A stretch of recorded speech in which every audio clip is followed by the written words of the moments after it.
Hello, everyone, and welcome back to another episode of. The Lo and Zoe Show. So, we're very excited and feeling very grateful today that we have another really stellar interview with someone very special, someone very well known in the sort of manifestation space online. Do you want to tell them who our guest is today, Zoe? Yes, our VIP, our very special guest is Aaron Doughty. And it's very synchronistic because today's episode of The Lo and Zoe Show is number 44. And as you guys know, you might follow Aaron on Instagram, Aaron Doughty44. He just has some incredible life-changing and transformational content. I'm sure a lot of you are aware of him, but in today's podcast, we really dive into some incredible topics. Yeah. Aaron just hit 1 million subscribers on YouTube, sharing manifestation, all things manifestation, mindset, self-development, entrepreneurship on YouTube. I know he's been someone that has really inspired me as well as Zoe. And we talk about kind of a range of things today, ending off with like just some COVID conspiracy stuff a little bit in like a very fun and empowering way. But more than that, what we really Or, spoke wait, about, Lo, yeah. alternative truth Alternative, theory. thank you. That's actually what I call them, is alternative truth theories. Um, but what we more talked about today, we asked Aaron a lot of questions about, very intentionally shifting his reality in such a profound way over the last 3 years, doing it, with just consciously choosing and manifesting an entirely new life for himself. And a theme that continuously comes up when we're talking to Aaron, and it is something that Zoe and I have spoken about a lot and something we just believe in so, so much, is the topic of identity, the topic of shifting who you are for yourself and how you show up in the world in order to manifest that next level life or next 10 level life.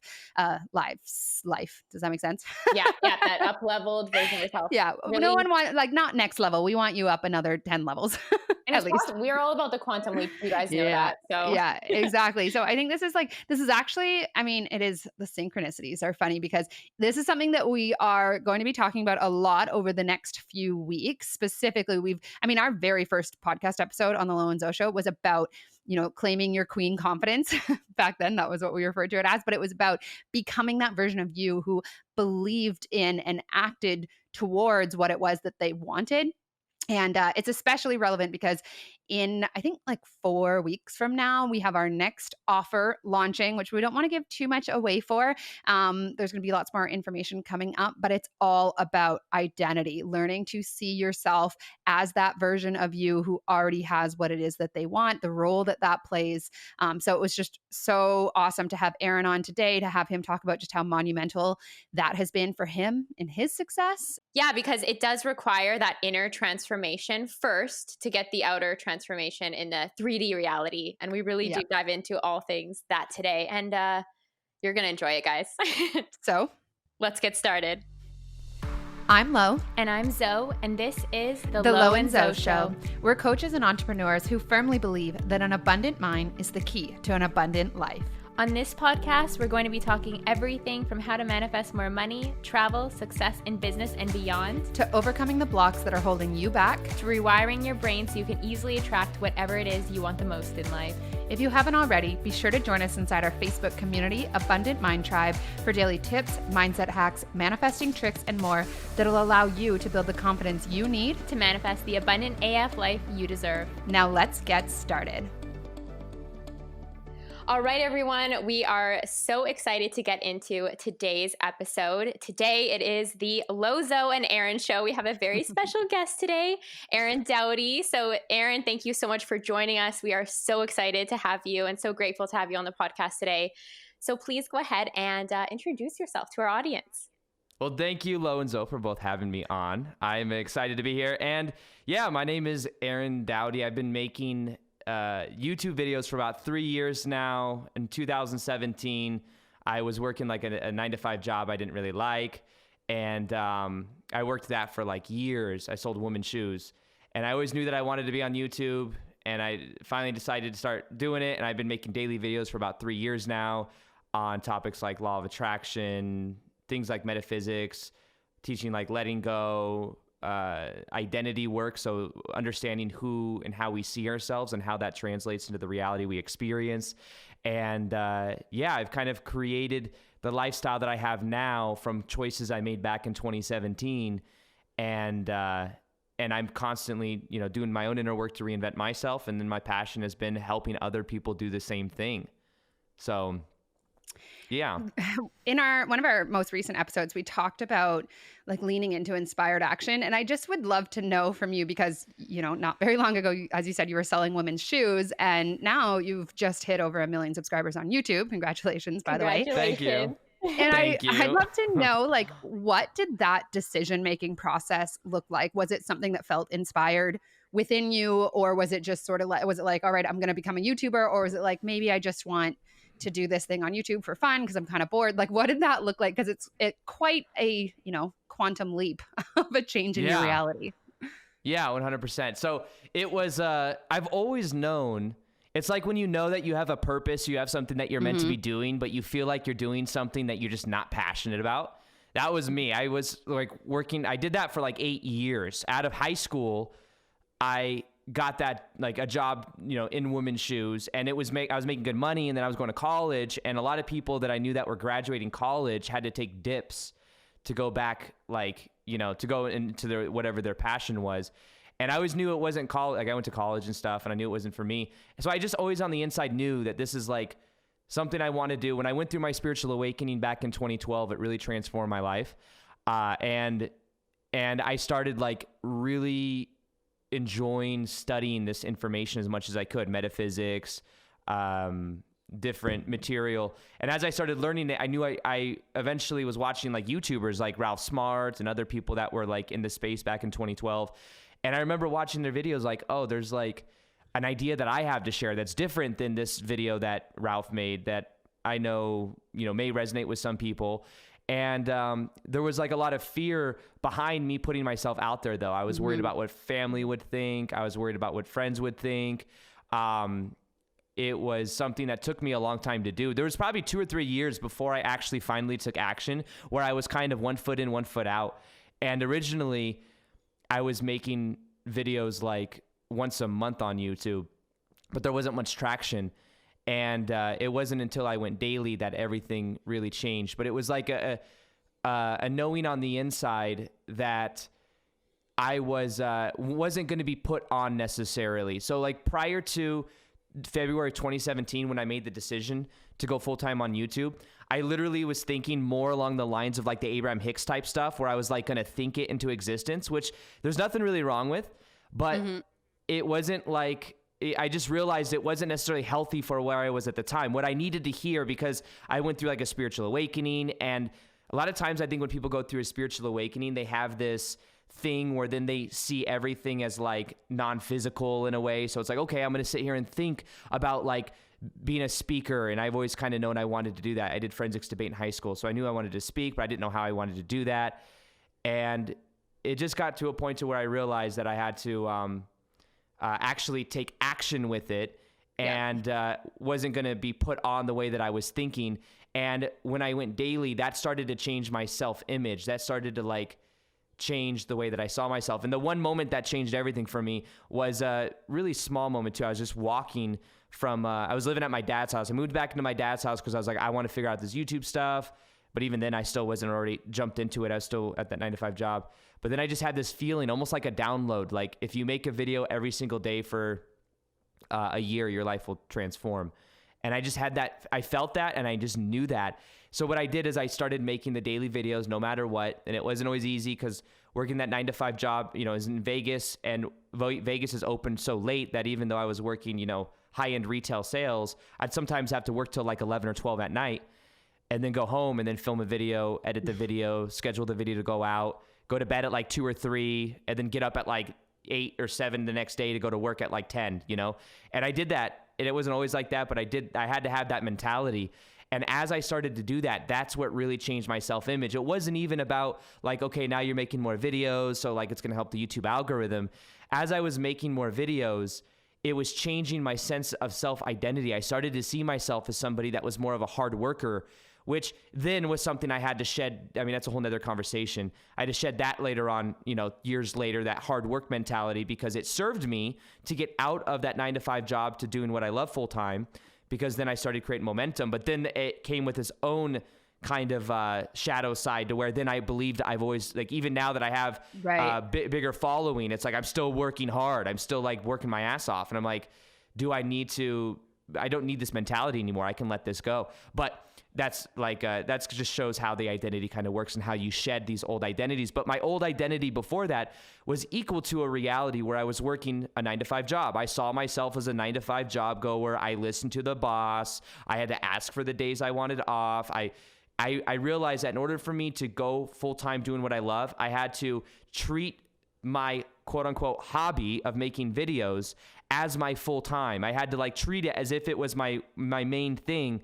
And as I vibrationally was making it my main thing and I was being that version of me, and that's when things changed. And when I say that download that I got to make videos every day, I really believe it was like a version of my higher self or maybe my future self that was like sending me the message. It's like, make a video a day. And then I could either trust that or not trust that. But the major game changer for me was it's really just about making a choice about who you are. And when we allow ourselves, when we say that we're a fixed identity, that we're fixed, I'm a 9-to-5 job goer forever, this is who I am, then we'll stay in that identity. But I realized that I just had this moment where I could shift how I thought about myself, and the personality is flexible. It's extremely flexible. It's just that we believe it's not. So therefore we remain the same person over and over and over again. And we remain in the autopilot mind. And then we get the same response over and over again from reality. But if you make a new choice and we wire that in with action, which is a part of being, action is a part of it. And it was a part I didn't really want to hear because I was like, no, I'm just going to think a better thought. You know what I mean? Like, think a better thought. And I think it's a cool mentality. But for me, I find that if you're doing what you love, you don't mind taking action. It's like taking action's like part of the fun of it. You know, like I still to this day, I still love taking action, but I'm letting go of it thinking that action has to be hard. Yes, I love that because it's like swinging from the monkey bars. You're like, I'm having fun doing what I love. And even though I'm taking action, it's not making yourself guilty for that, but recognizing when you might be expending too much energy or creating rules or meanings around things. But one thing that I really love that you touched on, Aaron, is that, you know, you had this divine download and you really chose to trust and honor yourself. Where I think a lot of people get these inklings, these nudges, and they are too fearful to really pursue that path that they feel called to pursue, to really lean into that and start to create a possibility for their future. So thinking back to that version of you and having that download and that you just knew, how did you persevere without getting bogged down by the ego or listening to that? It was like I just knew and had the awareness that my ego, and just knowing that the way it works is the ego wants to stay the same. So like the ego is a self-preservation mechanism. Yeah. The ego, and just to get a little bit deeper on kind of how I see the world, I mean, I believe we're all spiritual beings having temporary human experiences. And the ego is kind of like our avatar in this life. And it's kind of like, you know, I don't know if it's necessarily our body, but it's like our avatar. It's how we are experiencing, you know, our non-physicalness through like this physical form type thing. And this, if we identify with the ego, then that's where the problems are. But the thing is the ego just wants to remain consistent to the way it defines itself. So I knew that the blocks and the doubts coming up were a part of the old personality. It was part of the old system that just wanted me to survive. And it's not easy. Like when you're just stepping into the unknown, when you're putting yourself out there for friends and family to see, when you're taking a lot more action that's like, is this even going anywhere? I mean, I remember going to friends' houses to hang out, and I was like making videos before, you know, anything really took off. And they're like, so what are you up to? I'm like, oh, I'm making YouTube videos. And I could just see the glaze in their eyes. Like I could feel that it was reflecting back to me, my own self-doubt, you know, like, is this really going to work? And I kind of use that as motivation to kind of push me. But it was like realizing that doubt, that was just the way the ego works. It just wants to keep you safe. It's going to get you and wants you to remain where you are because that's safer than you stepping into the unknown, exerting all this energy that seems unnecessary. And what'll happen if, people see who you really are, or you share these esoteric ideas and they don't love you or accept you or validate you, those are the fears that come up. But it's just recognizing and observing them, not identifying with them, but seeing that it's simply the old identity that's trying to stay safe. So even now, as I move into another area of my life where I want to be, doing live events and all this other stuff, that's very different than making videos on YouTube. I've had to let go of parts of the old identity. Like I used to make videos every single day on YouTube, and now I make videos like it was 4 times a week. I just decided yesterday I'm going down to 3 times a week, which for me, so some people that's still a lot of fucking videos. But for me, that's actually that's actually like a big jump, but it's me trusting this new identity. It's me trusting that I don't want to be known as a YouTuber forever. You know what I mean? Like, even though that's where the identity has been, and it served me for a period of time, but now the intention is to go into, different areas with the message and everything. And in order to do that, I have to be willing to let go of the old identity. But there's still fear that comes up. The fear is, you stop making daily videos, the algorithm's not going to favor you as much. You're not going to continue to grow. What if something happens? What if something happens with YouTube, and then you have to start building on some other platform? All these doubts come up, all these limiting beliefs, the same way that it came up when I was working that 9-to-5 job. It's just different now, but it's still shedding the same ego identity that just wants to stay safe to what's comfortable. Right. So you telling this whole story brought me back to this person that I met exactly 2 years ago. And it was really I literally met him in a park and started talking to him, and he was an avid listener of Abraham Hicks and all this kind of stuff. And he really wanted to build a successful YouTube channel. And actually, as you've been talking, I realized he actually referenced you at one point as sort of and I think at that time you had a few 100,000 followers. But basically, and he'd been thinking about this for 2 years. I'm going to be a big YouTuber and I'm going to talk about, manifestation and all this kind of stuff. And I was like, okay, well, why haven't you started? And long story short, he was, waiting for it to not feel uncomfortable for him to start taking action, which I said, and I was a year or so into my business of taking a lot of action. And I said, I think that's just fear. You have to at some point be okay with not being in fear. And so because of that conversation, I don't think that he liked that I called him out on that. So he went and he published, I think maybe 2 or 3 videos, which didn't last longer than a week or so on YouTube. He actually told me that what he was manifesting was that his first couple of videos would go viral.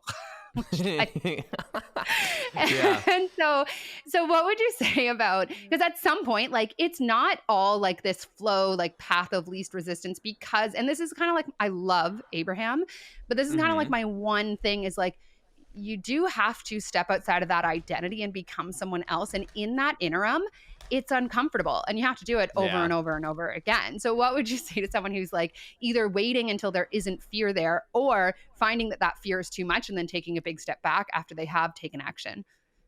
Yeah, no, it's funny because even when I was on YouTube, I started to get on YouTube. If anybody wants proof of how this works, if you were to go to my channel and rearrange the videos by oldest to newest, you could look at my first ever video, and it's super cringy. I was not comfortable at all. I didn't get comfortable at making YouTube videos till honestly, probably 50 to 100 videos. And if I would have waited, I just would have always been waiting. And the thing that I think is very important to understand is the why. Why is somebody why, the thing I would have asked that guy is why do you want your first couple of videos to go viral? And most likely the answer would have been something that's connected more to the ego. Yeah. I don't want people to see me fail. Yeah. Yeah. I don't want people to see me fail, or I want to look I want the validation. Yes. I would feel really good about myself if I had hundreds of thousands of views. And here's the problem with that is when the intention is I'm going to do something to get something. It's not doing something because that something is something that you're passionate about. It's doing something to get somewhere else. Then making videos has become a means to an end instead of an end of itself. And this is the major thing I like talking about with being versus acting or trying to be, when you are in being, it is an end of itself. So that's why a lot of YouTubers that become big YouTubers, it's because they started doing it as a passion and then it blew up. Most people that become big YouTubers or just YouTubers in general, they're not just in it for the views or the validation or just for that. They're in it because they're passionate about it and they want to help people or something like that. So the thing that's extraordinarily important is the why. Why are you doing this? I was doing it because one, I wanted to share these ideas with people. I wanted to help people. I believe there's a spiritual, like mass spiritual awakening happen on the planet. And I felt like it's my purpose. It's my mission. Yes, I'd have to be honest with myself. It's not like, part of it was I wanted to get out of that job I didn't like. Part of it is I wanted to grow a business and I wanted to have the freedom to travel the world. That's like, I'd be lying to myself if I said, oh, that's nothing. I'm just this holy saint that wants to help people. But the why is really important. And it's having it be an end of itself. So it's almost like I was looking at the identity version of Aaron that was making videos, and I saw, or like in the future reality, I saw I was making a lot of videos. So I'm like, okay, if I can be that version now, and not being that version now because it's going to get me there, being that version of me now because it's who I prefer to be. I prefer to be that version of me. I was enjoying making videos. I was enjoying the process. I was doing it because I had a strong why. So it's and it takes time. Like, I honestly, when I first started making videos, I wouldn't even say that I thoroughly enjoyed making the videos so much because I was learning how to get into a flow state. I just knew it was my purpose and my mission in a way.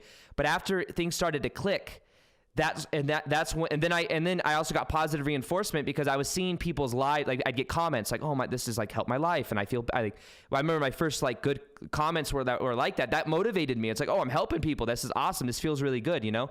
Yeah. And it became like this thing that was like a perpetual thing that was motivating me to take more action. But it was mainly like, that is what I was passionate about. It was an end of itself, not a means to get somewhere else. And it was being driven by more spirit and heart connection than it was mind of like, I just want to be famous or like get out in front of people and want the travel freedom. And like, it was the more so connected to the beingness of the soul.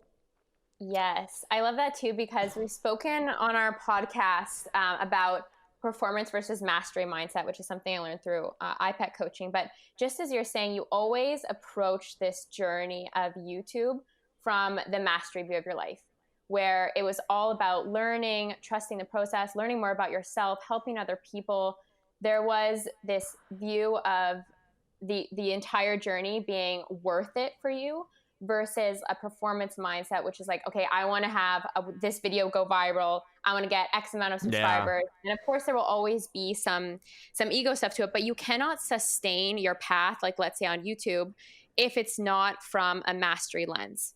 Because if you were just performance lens, like Lauren said, this guy that she met in the park, the performance lens, if you are driven by the ego and not coming from that heart space is mastery. If you're driven from the ego by that performance space, you will not be able to sustain it. You'll get, let's say, a negative comment and that'll be it for you. You'll have a family member say like, are you sure that you're going to be successful? I'm having doubts about this. And that's the end game for you, is because you're not coming from the heart space of trusting and building that relationship within yourself and creating that path for you. Yeah, well said. I agree. I think it's like a larger view as well. It's like if Einstein or whoever, like somebody created a light bulb, right? It's like, oh, this first time it has to work, you know. And if it didn't, then it's like, screw it, it didn't work. But it took every time you get new reference experience, you then learn and you become better. So it's like a larger view that then goes into the identity. So where you're mastering it, and then once you get into the flow state or you like optimize a system.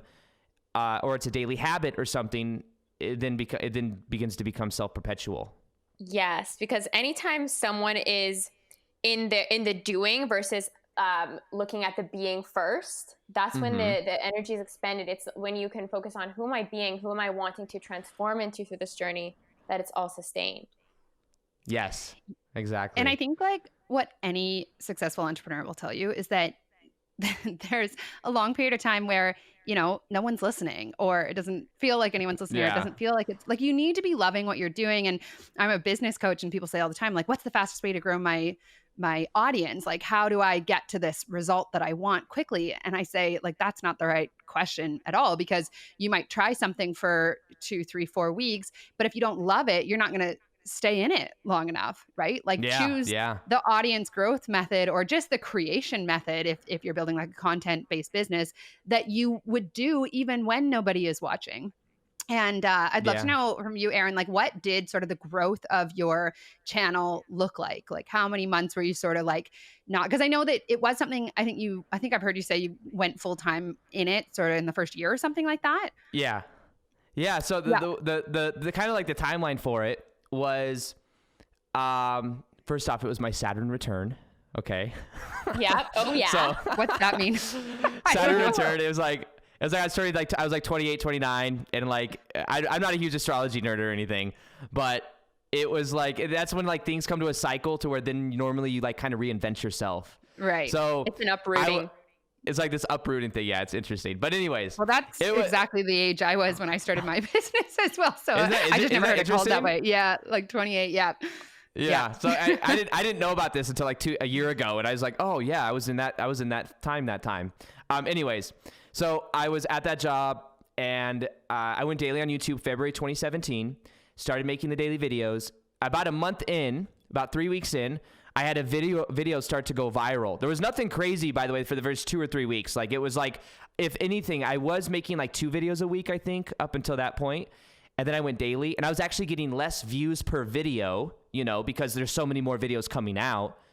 And on paper, it looked like things were getting worse. But I was like, no, I'm trusting this vision. If I would have taken or been performance mindset right away, I'd be like, oh, I should stop, like, look. And I would also been reacting to what was happening, you know. So I was like, I'm just going to trust this. I had a video start to go viral. My first video, it's still on my channel. All my videos are still up, but it's most powerful technique to reprogram your subconscious mind. And this video started going pretty viral. Like I was growing by like maybe 100 subscribers a month. And then all of a sudden it went to like 20,000 subscribers in a month. Wow. And I went from like, you know, I had like 2,000 subs or 1,000 subs to like 20 something thousand. I was like, holy shit, there's something here. Like that was, and I looked at that video. Then I started, you know, optimizing. I started learning marketing too. I was like, why did this video do well? Well, this thumbnail that is like the main thing that makes people click says, do this before bed. And that opens up a loop in their mind. Mm-hmm. And my face looks freaking ridiculous. Like my eyes were big bug-eyed. And that video, even like it's cringy for me to watch. Like, but there's a reason people really resonated with this. And I think the video just like had people waiting for this technique and whatever. And I was like, okay, can I recreate this type of energy, this kind of tension in the video? This is the reason I think it went viral. So I learned from that video, and I kept making daily videos no matter what. And after about 2 or 3 months, and from that point, it pretty much has grown by about 20,000 to, you know, since like 2017. So it's not like I didn't grow. Everything I've done has always been kind of not slow and steady, but like more steady than it is just like a crazy quick like boom of like 1 million subscribers. And then I've just like remained stagnant. It's been like very steady and consistent.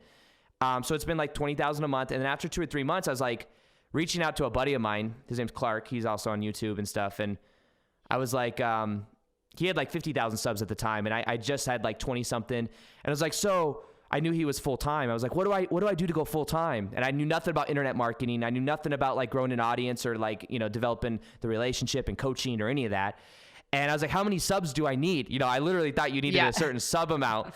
And he's like, dude, he's like, it has nothing to do with followers or subs. He's like, you could go full time at like 1,000 subscribers if you had the right strategy and you had like coaching, like, you know, 5 coaching clients or something like that. And I was like, huh. So I started looking at it differently. And I started learning like that aspect of the business, which maybe once again was like an edge. I'm like, no, I'm just this spiritual person. Me looking at internet marketing, that's low vibrational, you know, like I realized, no, this is part of the identity that I want to like become, you know? And within like 4 or 5 months, it was August of 2017 that I put in my 2 weeks at Barney's, New York, where I was selling the women's shoes, and I worked for like 4 or 5 years.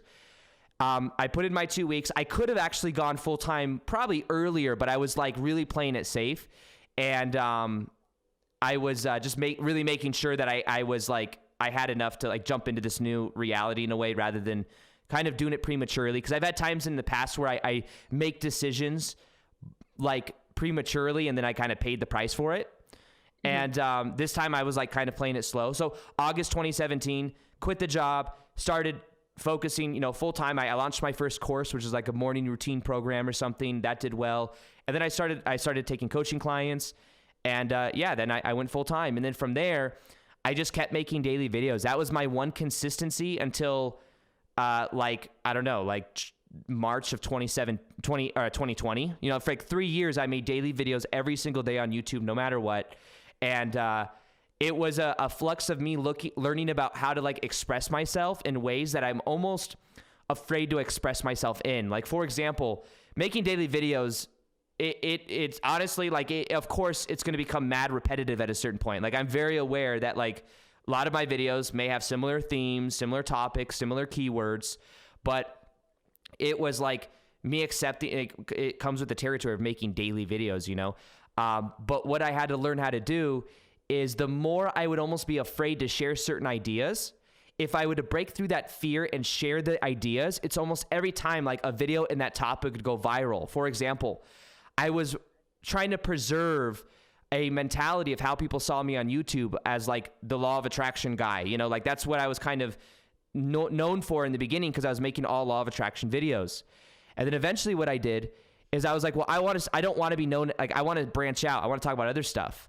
So one thing that I wanted to talk about was star seeds, which is this very esoteric concept that I knew not everyone is going to resonate with, but like I felt like from a soul level, like I want to share this esoteric idea, but I was holding myself back because I was afraid of what people would think. I was afraid of like, stepping into the unknown. But almost every time I say, fuck it, I just do it. It was like, then the authenticity, the vulnerability is what like would then open up new levels, to where then instead of growing by like 15 to 20,000 a month, it would go by like 30 or 40 or something crazy. It was in direct proportion. The amount I was afraid to share my story and to share even like about my past. I remember when I first shared about my past of like my ex-stepmom and all that situation, and the pain of like, that it was like something I was afraid to put out, but it resonated at such a deep level with people that it actually helped. So it would grow in proportion to the level of growth I would do within myself, but also to the degree to which I would be more vulnerable and share more of myself. So if I would just to have the balls to like share ideas like on, star seeds, or even raising vibration at a certain point was like it was esoteric for my channel. And now it's so everyday that it's like no big deal, but it's interesting. So then within the first year as well, I went, full time. My last day was the Conor McGregor Mayweather fight. That it was like a boxing match. I wanted my last day to be that day so that I could I could open that day, because I knew it was going to make a lot of money, because I worked a commission job. And then after that, I went to I watched the fight with my friends and stuff, and that was my last day ever working. And from there, I just committed myself to learning internet marketing. So I studied people like James Wedmore and, a lot of the OG marketers and stuff, and learned as much as I could. And then that's when everything really got taken to a level to where I was making, creating a successful business where the abundance flowed in, and I could travel the world, and I could, live where I want. And it's just been consistency, really. It's consistency to that identity, and it's learning things that I thought would be uncomfortable to learn, but it's opened up so many opportunities, like the guy, one of my best friends that I live with here in Sedona, we got a house together here. He owns Organifi. It's like this huge company, like super successful guy. And it's like, it's allowed me to surround myself with some really cool people that really inspire me. And it's because I've given myself permission to be in this identity that has made it to where I'm an equal match to people that are doing things at a high level, which is like really cool, So I want to talk more about this identity thing, because I mean, for some people it might be a new concept, but identity, the way I kind of describe it, is like how you habitually think and feel about yourself, or how you like who you believe yourself to be. Does that make sense? And the actions that you take out of that. And I want to know, like, it sounds like you were doing the mindset work to sort of up-level that identity, and then the new actions came out of that, whether that was, speaking more vulnerably, or just learning some new marketing strategies, being very intentional in that regard. What does that mindset work look like for you when it comes to, okay, I'm ready for 1 million subscribers on YouTube? Who is that version of myself? And then like determining who that is, what does it look like for you to actually step into that and start taking action from that place energetically? Yeah. What I do is I look at that version of me in like a visualization, and I imagine that version of me. And then what I do is I take down one action. There's normally one or two high leverage actions from that identity that I can then bring into my daily activity. Like almost everything in my life that has transformed my life the most has come from daily action, or not even like, even for example, meditation. The thing that's changed my life more than anything else has been meditation. When I learned it back in 2012, which is simply just how to observe my thoughts. I stare at a candle flame and it like quiets my mind. And I've done that every single day, 20 minutes right when I wake up in the morning, 20 minutes right before I go to bed, every single day since 2012. Changed my life more than anything else. And that was a daily action that I took that changed everything. So I applied that same daily action thing, or the daily wiring of that identity. And I used to see myself as somebody that couldn't sit still because I was labeled as having ADHD. I took Adderall. So that was a stretch for my old identity. I was like, when I remember I worked at Nordstrom's at the time. This is back in 2012. And I remember going back to work and people are like, wow, your energy is so different. I literally became a new version of me. And in the same way, I knew that like what we do in a 24 hours in a day compounds over time. So when I looked at that new version of me back in 2017, in February, when I made that choice to go daily on YouTube, I saw in my mind, and it was a download of like me making daily videos that'll change your life more than anything else. I just decided every single day I'm going to do this, because tapping into that vibration is a way of me wiring in that identity. So me then committing to that, no matter what, no matter if things didn't go viral after the first 2 months, I would have kept doing it, because I wasn't doing it to get somewhere else. I was doing it because this is who I prefer to be. And I was trusting the universe and trusting like, the embodiment of that. And that I think is the key, is identifying, using visualization or your imagination, one or two leverage actions you can take every day. And for some people that like, if somebody wants to be an artist, it's not like you're going to create the art to then become an artist. The moment you start, you're an artist. It's taking on the identity right when you begin. And a way to wire in being an artist could be to paint every single day. Even if it's just a little bit, not making a whole painting every day, but just adding to a paint every day. And as you do that, you're going to be changing your identity. And then what you could do is you could get around and get into the vibratory field of people that are already where you want to be. So you could go to an art gallery studio and talk to the owner. You could ask to maybe be mentored by them, or to be their assistant.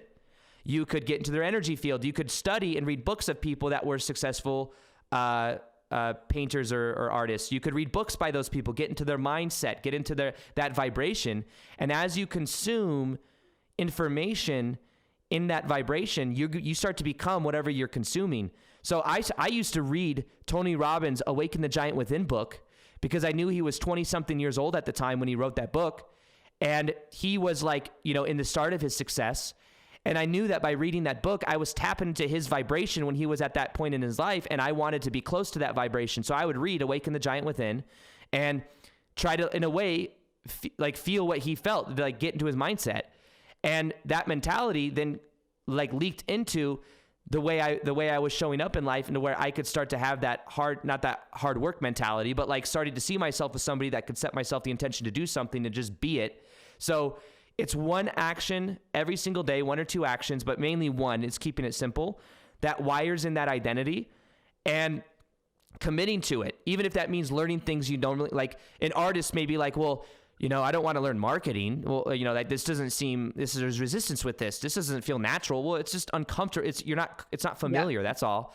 And learning marketing is like very important in today's age for like getting your message out there. So if you want to be an artist, like that gets out there in the world, then maybe marketing your ideas on Instagram or on a website or on a blog, and then making YouTube videos. There's so many routes of going about things now, but it's like learning what's working in the world, find somebody that's already doing it, like somebody that's in that vibration, and then model what they've done.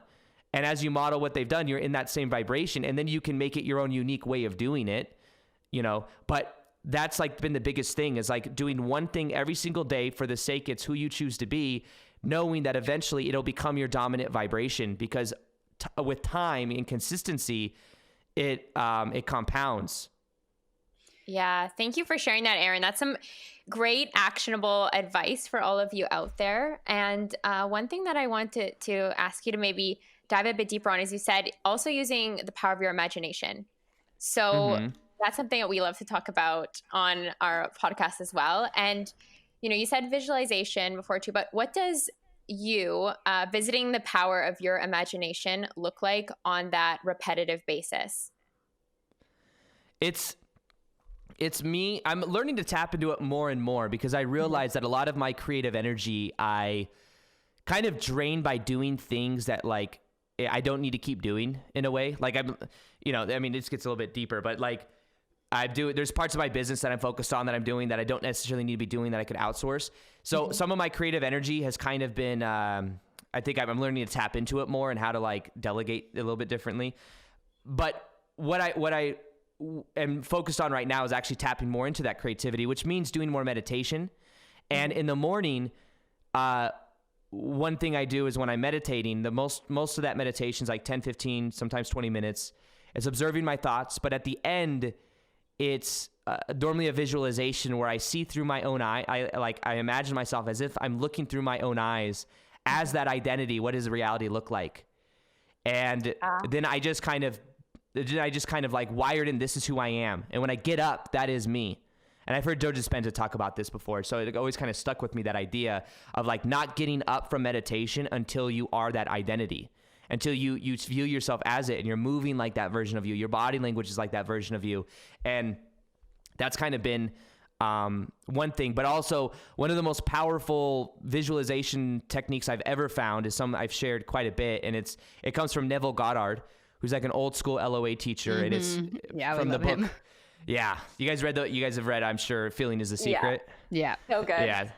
Awesome book. And every night I go to bed, when I'm starting to fall asleep, the mind, I'm sure you guys have probably talked about this before, but the mind is drifting from more of a beta alpha state into a theta state. And that means as you're going to bed at night, you're drifting more into having influence over the subconscious mind. So as I'm going to sleep, I'm feeling the emotions and I'm imagining as if I'm looking through my own eyes of me being the ideal identity, the ideal version of me. And as I feel it, feeling is the language of the subconscious mind. I'm wired into my subconscious mind that this is who I am. And then when I wake up in the morning, I just set the intention that that's who I am. And by doing that right when I wake up in the morning from my meditation, which also carries and leaks over from the night before, because when I wake up, I'm kind of in that mindset of that intention from the night before. But also as I'm going to bed at night, on both ends of the spectrum, because right when you wake up in the morning, you're also in between that subconscious like theta alpha state. So you have more influence over your subconscious mind right when you wake up and right before you go to bed at night. So if you can feel the emotions and think as that version of you, and then make choices as that version of you, then you're going to begin to wire in that self-image, that identity, and that being natural for you. The other thing that I think would be interesting to kind of touch on as well is when people put things on a pedestal, they separate it from them.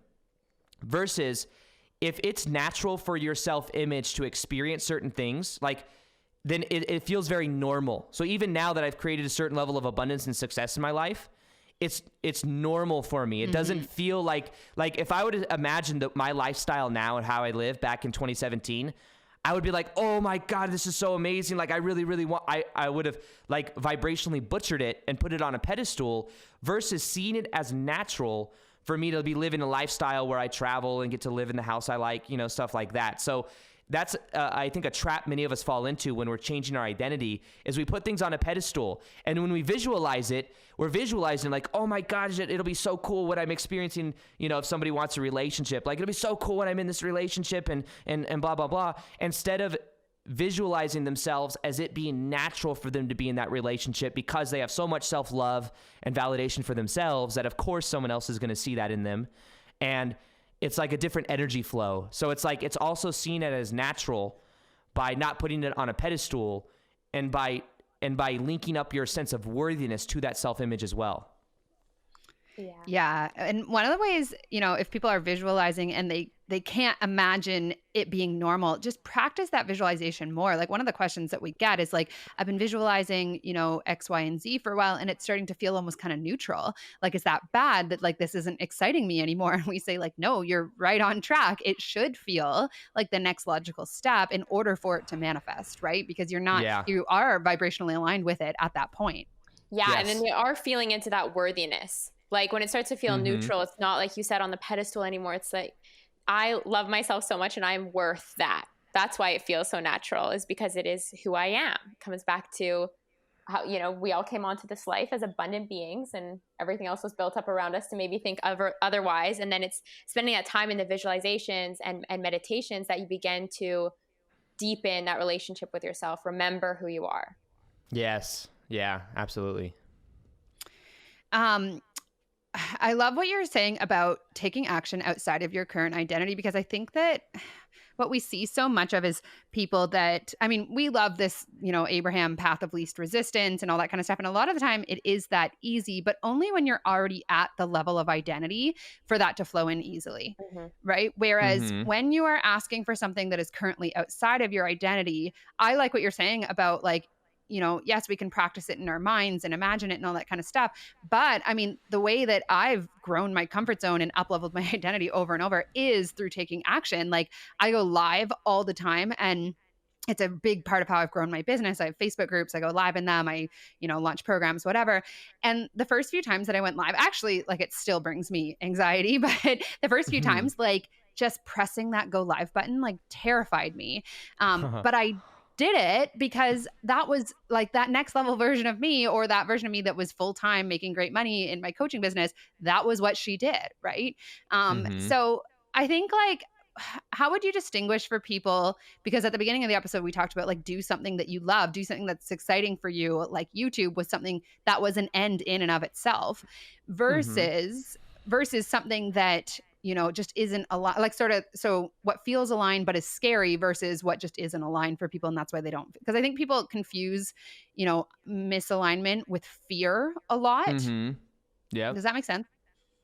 Yeah. So it is a question about like the fear, like being able to distinguish between the fear and what is actually you're passionate about. Yeah. Yes. Yeah. Yeah.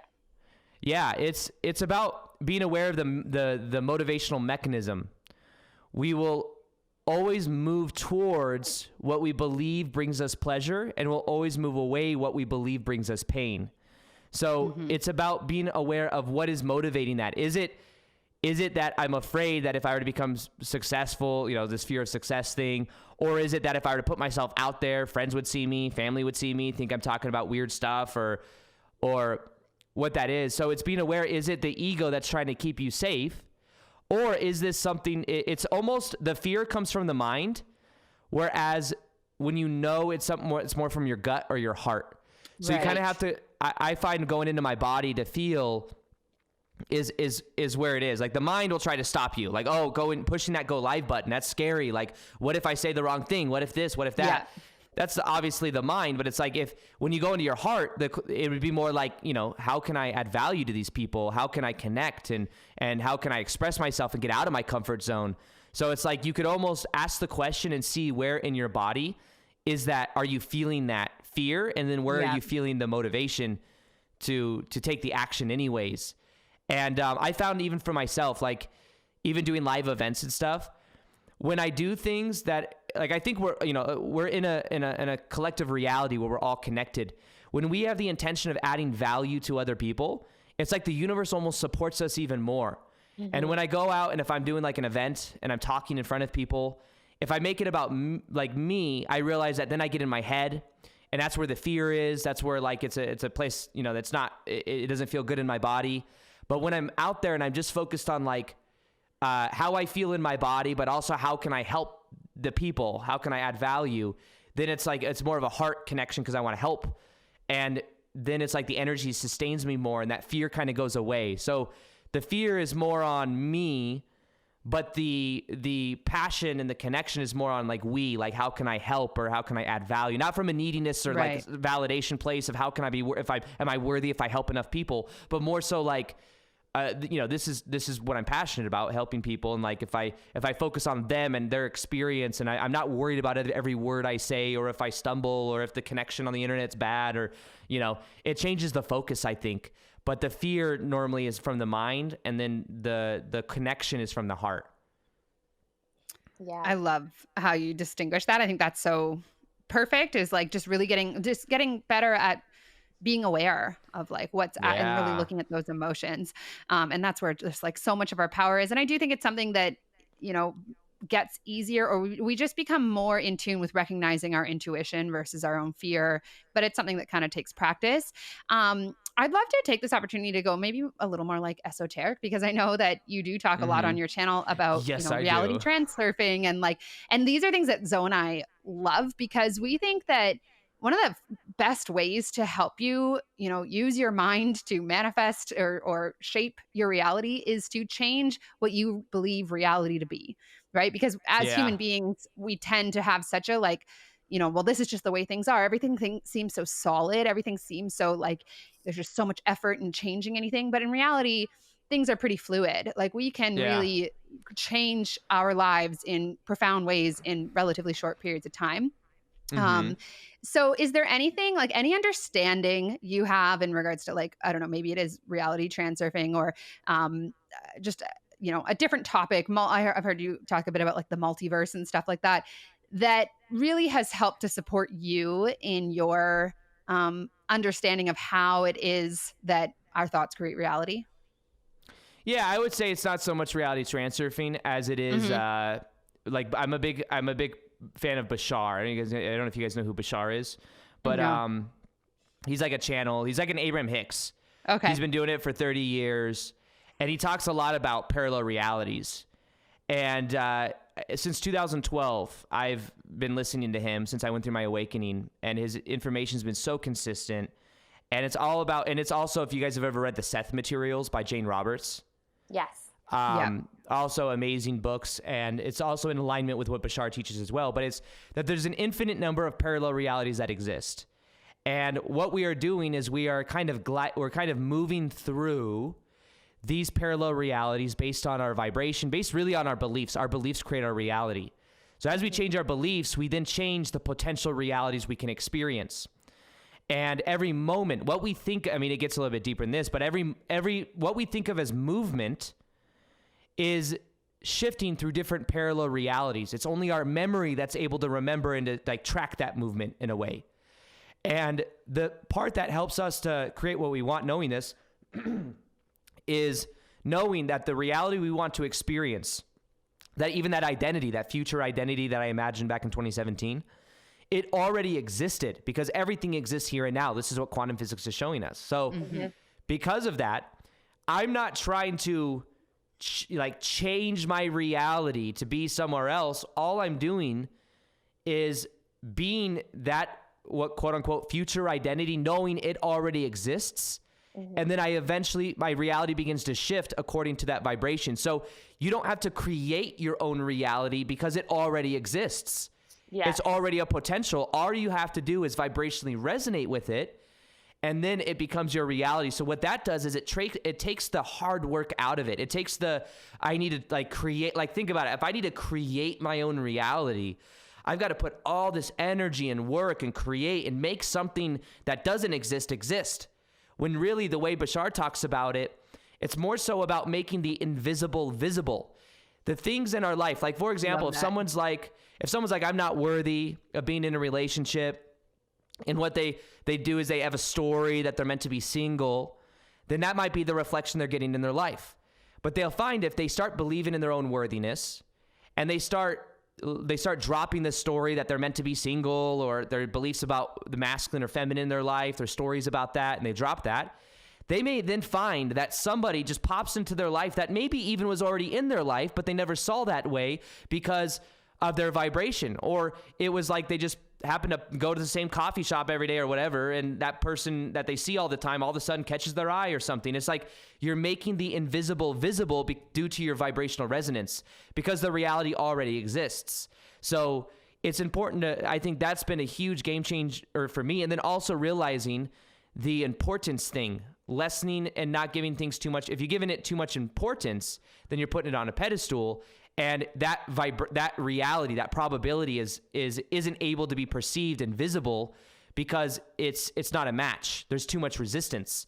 But if you see it as natural, if you just instead know that you are worthy, and then you instead be that identity for the sake it's an end of itself because it's who you choose to be, knowing that the reality already exists of what, and that makes it easier to visualize too. The reality already exists. You can literally just tap into the reality where you are doing exactly what you love and the way you want to do it with the partner or whatever you want, or whatever, most of the people that are watching us, they want to attract, maybe success or money or love or something like that. Any of those things, it's just due to vibrational resonance, knowing that version of you already exists. And the way you make it more probable is with your choices, with your intention, with your daily actions, with your beingness. Yeah. I love that because, you touch on, we can give so much significance to the 3D. And when you choose to educate yourself on these more maybe esoteric ways of looking at reality, or just really dispelling and learning more about quantum physics, what reality is, like how it is so malleable and fluid, you can then move yourself into a place of feeling empowered rather than feeling disempowered about, what you may be looking at in your bank account or in your love life, or when it comes to your success. If you understand and choose to educate yourself on these topics. And I think a lot of people, like, I know I had this resistance at first. I'm like, oh, quantum physics, like I hated science in high school. Like maybe that's way over my head.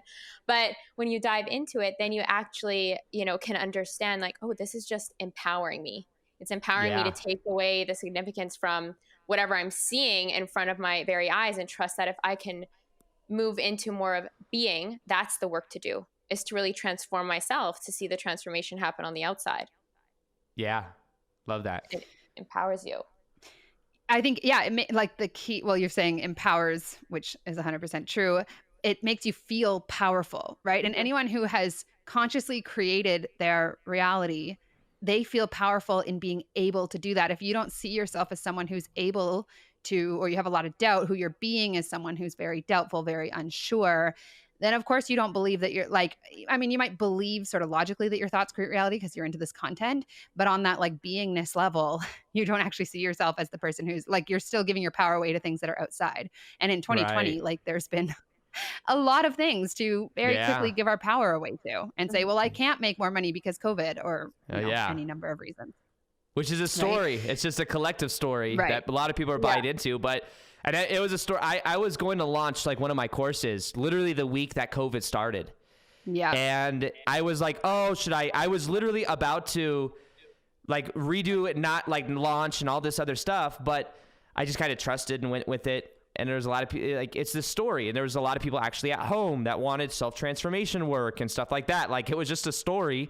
And the people that are buying into the story aren't doing as well, because of that story is equal to their reality, versus people that just change their belief or their mindset about it, I think a lot of people that may be out of a job right now, or like, transitioning out of an industry that maybe, I used to work in women's shoes. A lot of my old coworkers, I guarantee you, won't be probably doing what they're doing now in the next like 5 or 10 years. So it's either you can give that a positive meaning, and most of them that I used to work with didn't like being there. They just did it because they made decent money. So what they could do is give it a positive meaning and start going after something they're really passionate about. And it could be the best thing that ever happened to them because of that meaning they give it, or it could be like one of the worst things that ever happened, and that'd be the reality because they're tuning into that probability. Oh, yes. You can really say that about anything that comes into your reality that is, quote unquote, unwanted. Like, your power is in choosing how it is that you see it. And absolutely. Yeah. On that note, like, you have shared a bit about, just the way in which you sort of view 2020 as this like mass awakening. And I know there's been times where like I needed to consume content of people feeling very empowered of what's going on in the world, because otherwise it just sucks you in, and it's like, it's very easy to just feel like there's no point in anything. So I'd love to know, what is your perspective on, we don't want to go too much into like COVID or whatever, but I know you have a very different perspective on, what has transpired this year and where it's leading us. And I think that's something that like people really need right? Because it's Yeah. just so easy to get so sucked into all this like BS news and numbers and end of the Yeah. world drama. And that's not what it is. Yeah, it's really the best year ever. We had a friend of ours say that like a few weeks ago. He's like, it's the best, it's the most amazing year ever. And we're like, yeah, you know what? It flipping is. We learned so much about ourselves, about everyone else. Like, how Oh, yeah. can you not celebrate all the learning and all the awakening? And I think just like your recent hitting a million subscribers on YouTube, which is amazing, but that is just such a reflection of how many people, as you said, are waking up right now. And that's to be celebrated. It's to be celebrated that we're going to move through this and move past this in a way where so many people are awakened and just, stepping into. Yeah. What is your story about 2020, Aaron? Yeah, well, okay. So there's two different components to it. I think there's reality is a reflection, I think, of us. Yeah. And the collective consciousness is we're all connected. So 2020, personally for me, has been a massive, massive year of shadow work. Huge shadow work. Me looking at my feminine wounds from growing up, masculine wounds from growing up, healing the feminine energy inside of myself. And in the same way that I've been doing shadow work on myself, the shadow has been coming out in society, has been coming out in the world. And in a way, it's considered like a purge. It's like doing ayahuasca. There's like a purge that normally will happen where you're letting go of stuff that was maybe bottled in since childhood. And in a way, what's happening is the old power dynamics, the old power structures that have been in place for a very long time are beginning to really fall apart in such an obvious way. When people look at the media, I'm not saying like COVID is an actual thing that I think, people have died from. I'm not saying that it's not real in any way whatsoever. And I'm not saying that, there aren't people in hospitals. And my own grandpa had supposedly had COVID. He passed away, and he was getting old anyways. And he was on dialysis, and they labeled, that's one thing that kind of opened my mind to it. I was actually already on this train of thought before that, but I really wired it in for me because he was in the hospital. He had to take dialysis 3 times a week. His health was already declining. He's 80 something years old. And the last his last week being alive, they gave him 9 or 10 tests of COVID. And then finally one of the tests said it was positive. And he then got moved to another side of the hospital where they didn't give him his dialysis.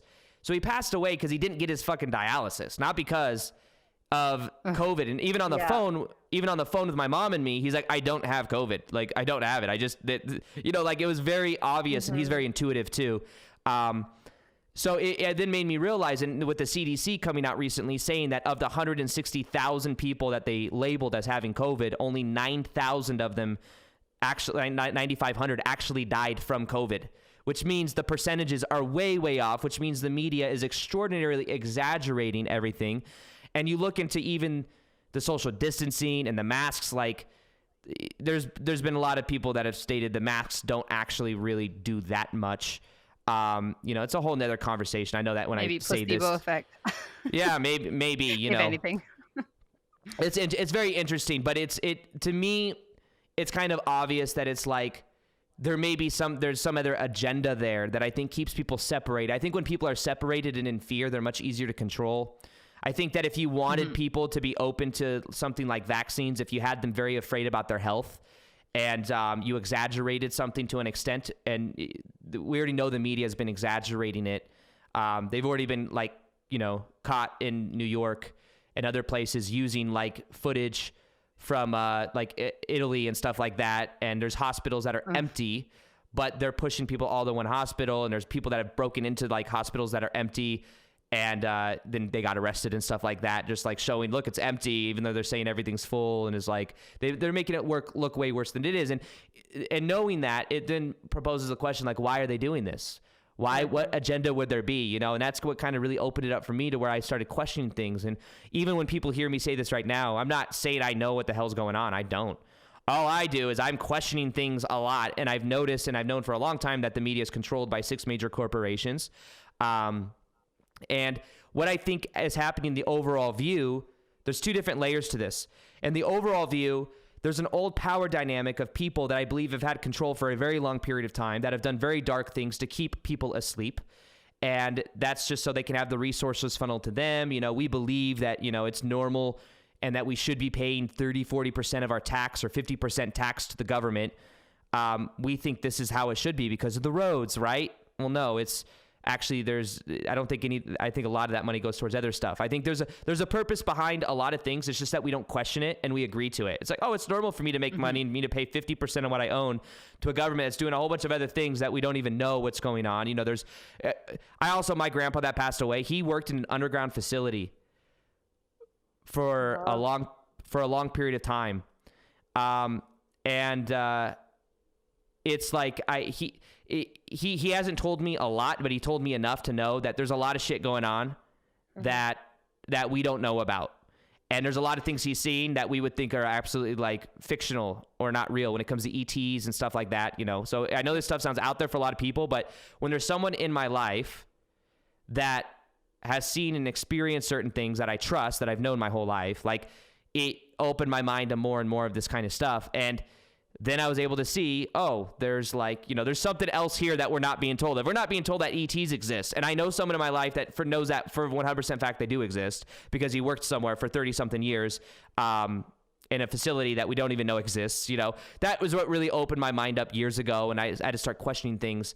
And, but basically the old power structures, the old power dynamics are coming to the surface for us to look at as far as shadow work, so that we could become aware of it and then let it go and then decide. And I think a lot of the power is going to shift to the people over time. So we're going to take our power back, and we're learning this. We're learning not to trust the media so much. We're learning, what do we actually think? What do we actually believe? We're also learning to take care of the planet more and stuff like that. So it's changing the perspective. Now, to put this on a different perspective, because yes, there are some people that have maybe controlled the narrative for a long period of time that own, the 6 major corporations that own, the media and stuff like that. Even with all of that, we're all one consciousness. We're all connected. In a way, I believe that we kind of, in a way, allowed them to play the role of them being, having that power for a period of time, so that then we could become aware of our true power. And what we could do is take our power back and then make a new choice about who we are. Because in reality, we're just kind of playing these different avatars. We're kind of born into the system, and we're having this human experience for a temporary period of time because we're actually eternal spiritual beings. And it's like, even though we can point the blame at some people that may be doing very dark things, that may, want people to stay in low vibrational states of consciousness, that may want people feeling separated. And if they're in fear and anger, they're easier to control, all that stuff. We set the game up that way from a consciousness point of view because we wanted this to be a time of transformation for us to take our power back. And if you study the work of Dolores Cannon, it's like, that's like, it's quantum healing hypnosis technique. It's like thousands of people have been in hypnosis and have said, from their higher self perspective of them like channeling their higher self, have said, we came here to be a part of this shift in consciousness, came here to forget who I am, to remember who I am, to then go through this massive shift in consciousness together. And the way this reality system works, to go even a little more esoteric, is we forget who we are to remember who we are while we're here. That's what it makes it very difficult to be here for many people, because if you forget who you are, you go on some pretty interesting rabbit holes or on some interesting tangents. But once you remember who you are, that's what we call spiritual awakening. Mm-hmm. And what's happening in the world right now is, unfortunately, most spiritual people that you see that are have been through a spiritual awakening, they had a lot of shit that happened to them growing up. That's what caused the pressure for them to wake up. And what's happening now in the world is there's a lot of pressure. There's a lot of crazy shit going on in the world. And what happens is that's now causing people to wake up. And that's why, what we all do is growing so much, because it's the pressure is there for people to start going inwards, to start asking themselves the questions, what do I think? And that's proposing and showing them and opening up people to new levels of themselves. So it's all about understanding those different layers. It's yes, from one, there may be a negative agenda from certain people, but we're taking the power back as the people, I believe. And even those negative people, we have to learn to have forgiveness and understanding that they just came here to play that role so that we could have the limitations in our life so that we could take our power back. So it's kind of this larger view of perspective I have, where it's all perfect, but at the same time, we're taking our power back and we're learning who we are, and we're questioning reality in a new way. And I don't know exactly what's happening. I just know that it's very different than what we're being shown. And just from people that I've met in my own life, or even yeah, it's definitely it's obvious to me that this is a time. I think there's more transformation that will happen in this lifetime than has happened in maybe thousands of lifetimes in the past, and that's because we're going through this at a mass level. It just looks kind of crazy while the purging is happening. Yeah. It's just funny to me thinking about like what the narrative is for most people, which is like someone ate a bat in Wuhan and and then they're like very like sort of coincidental or accidental almost, as opposed to what I'm hearing from you and what I know Zoe and I agree is like nothing is happening by chance. This wasn't like a big this was something that like every person came here for, right? To collectively create that. And that's just like such an empowered place to come from, rather than like, well, it really sucks that like this string of unfortunate events unfolded and now we're here. Like, it's really not that. Right. Yeah. It is I agree. Awakening, because we've all been intending for this awakening, whether we were aware of it or not. We've intended, as Abraham speaks about the rockets of desire, we've all wished for, as a collective, more freedom, more love, all these better ways of being, and, treating our earth a lot better and connecting more with nature. And, there are so many ways in which everyone has received that through this last year, but we're moving into, a new world, that one where we're more connected. Like, we're coming from our heart space with everything that we do, like everything that you spoke about, Aaron, is like, this is your path. Like, you're leading the way for so many people by choosing to follow your heart space. So we're all connected through that space. We're all walking each other home, essentially. 100%. Yeah. And it's to be celebrated, even though, it's celebrated just like ayahuasca ceremony. Like, the purge happens, but then what's on the other side of that is everything that you've intended for, and, everything you came here for. Yeah, I agree. 100%. Things need to fall apart before they fall back together. Yeah, exactly. 2020 has been, a bit of a year of chaos, if you want to call it that. Yeah. So, I don't know, Zoe, if you have like more questions, something that I'd love to ask as we sort of like reach, come to the end here, is people that are, maybe starting a YouTube channel or starting a podcast or doing something different has always been in the back of their mind, because I think that is like something that's planted within us, before we even like enter into this experience. I know for me, I definitely know for Zoe, and what you're telling us, Aaron, is like, we just inherently, intuitively know that like there's a bigger life out there for us, or just one where we feel really free, one where we get to create whatever it is that we want. And what I see a lot of is like, people know that that's there, but there's just this like huge wall of resistance in order to get started and to stay, taking action, or to keep showing up for the life that you want. What advice would you give to someone who's like, I know that there's more out there for me, but I'm terrified, or my family won't, like, they're letting themselves be held back from getting started or from continuing on and being consistent? Yeah. For me, it's really about being aware of the ego. That's mainly the ego that wants to keep you safe. So once you realize that, it's like, you can choose to live in the head with the ego, or you could choose to live with like the heart and follow the passion and the purpose. And you can, and by doing and choosing which one, just realize there's going to be a pull on the ego that doesn't, because the ego wants to control too. The uncertainty freaks the ego out, and it doesn't know what's going to happen. And, a lot of success as well is creating boundaries. Like, I remember when I first started on YouTube, I had friends that wanted to hang out, and I was so busy going to work 40 hours a week and making videos 30, 40 hours a week that I didn't have time to hang out. And if I didn't have boundaries and say, no, I'm sorry, I got this vision that I'm creating this, I have to stay focused on this, then that would have fell away. So a lot of the consistency comes from having boundaries and knowing that it'll be worth it, knowing that it's like your soul calling you, and that it's something that you want from a soul level, from a heart level than the mind level. So it's being aware that the doubts, the inconsistencies, it's just an old pattern. It's an old personality structure. It's an old identity. You're letting it go now. And when you don't identify with it, it's easier to let go of. When you identify with it, how can you let go of something that's a part of you? It's like when people want to lose weight.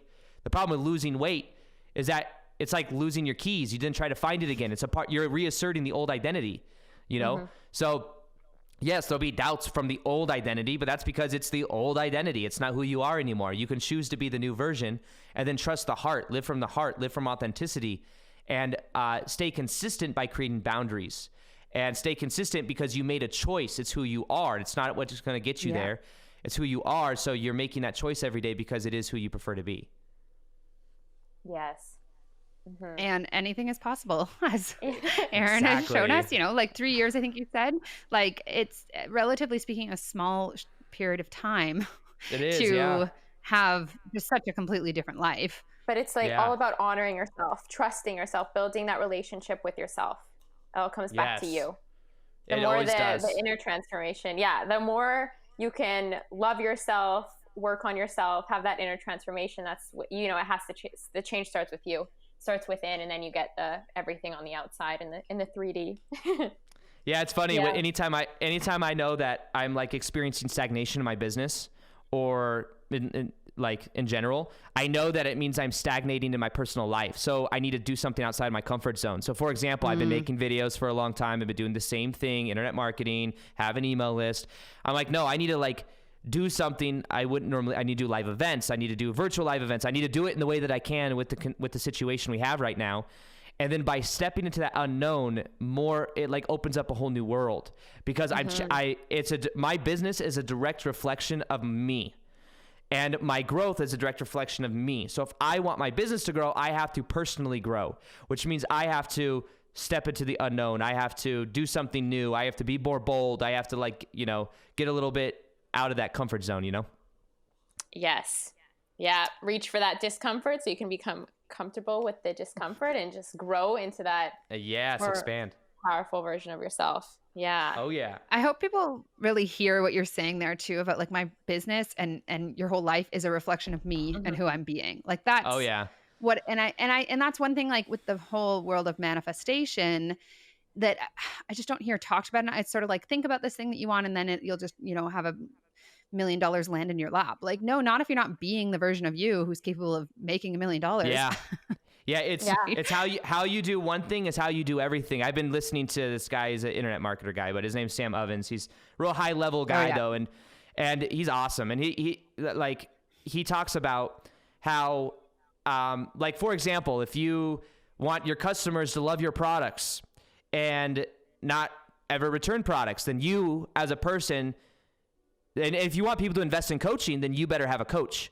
If you want people to not return your products, then you better not return products, or you better, it's all a direct reflection. And if one of the main things he talks about is just extreme focus and knowing how you do one thing is how you do everything. So if your fitness isn't on point, then probably there's other aspects of the business that aren't optimized. So if you haven't optimized your health, you probably haven't optimized your business.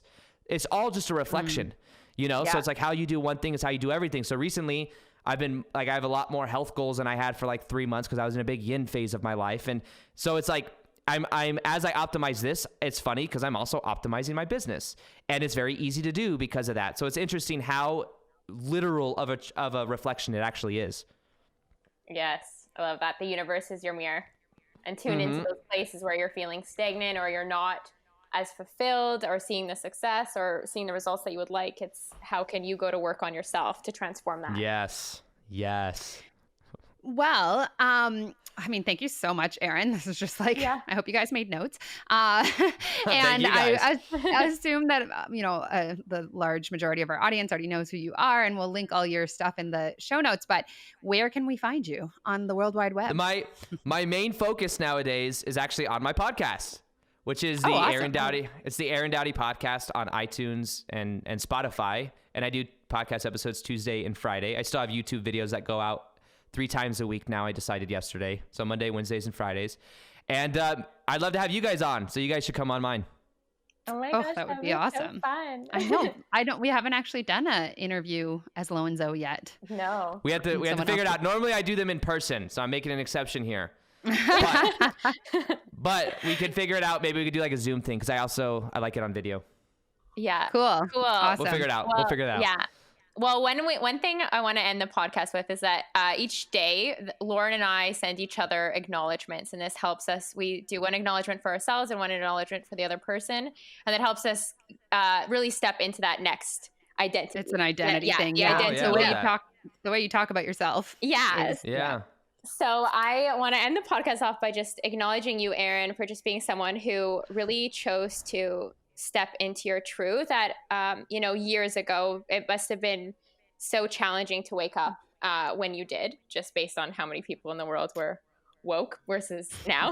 Right. But just Yeah. really choosing to follow your truth and just really expand vulnerably and share as vulnerably as you have on YouTube, on your podcast, and everything that you do, because that truly does the heavy lifting for other people. Just speaking about your past and how you've healed your past and moved forward. It's transformed and helped me in my own journey so much. I really actually remember, especially coming back from Rhythmia and having like a radical, like next level awakening after that experience, like something way deeper than I was like, oh, I'm already awake. And then all of a sudden I was like, oh my gosh, this is a lot. But your content truly helped me. And I know that I'm not the only one out there. Yeah. So just thanks for being yourself.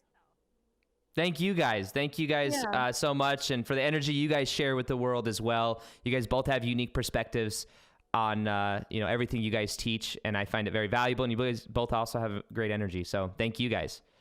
Oh, well, thank you. Just all warm and fuzzy now. All right, well, thanks again, Erin, and any last words? Stay abundant and curious. There we go. I love it. Thank you guys for having me on, and thank you for everyone that tuned in. All right. Bye, guys. Bye. Bye. Thank you guys so much for spending a piece of your day with us and tuning in to The Lo and Zo Show. If you enjoyed this episode, please be sure to rate it and share on social media. Be sure to tag us. Until next time, stay abundant.